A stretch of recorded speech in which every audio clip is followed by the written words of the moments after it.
If you've been grinding away but still feel like you're not making any real progress, there's a good chance this is why.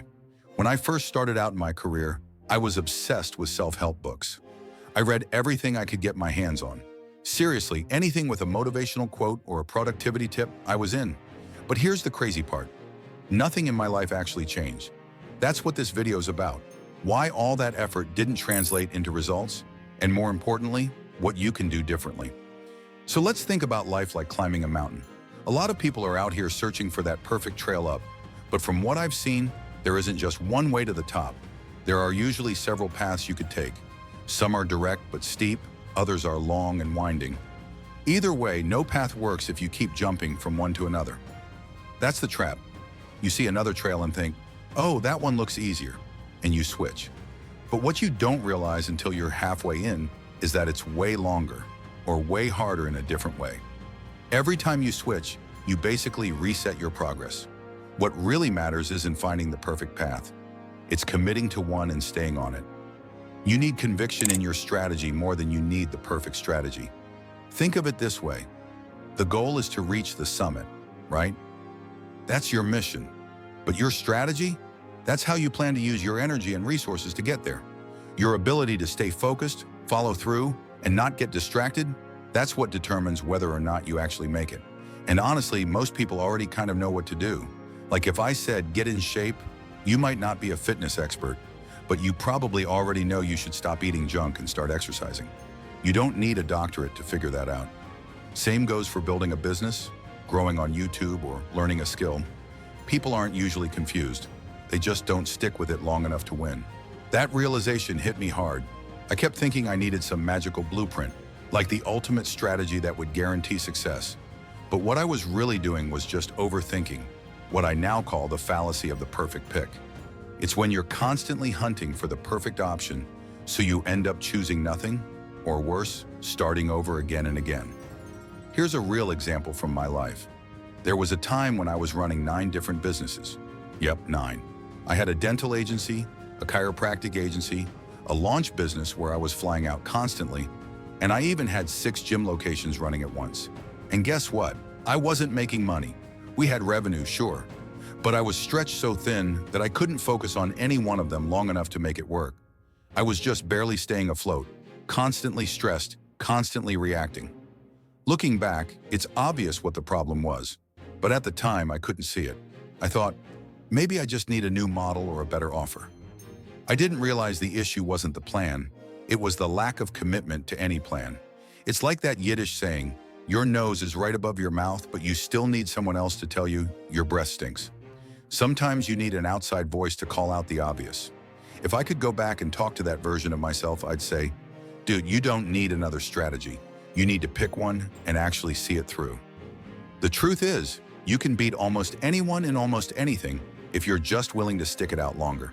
If you're okay being bad at something for 100 days straight, you'll probably outlast 90% of people.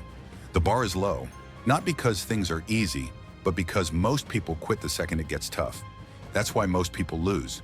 Not because they're lazy or dumb, but because they get uncomfortable in the unknown. They get to a point in the journey where it's hard, confusing, and they say, this isn't working, I should try something else. But really, that's the exact moment you need to push through. Because that confusion, that's the hard part. That's the learning curve.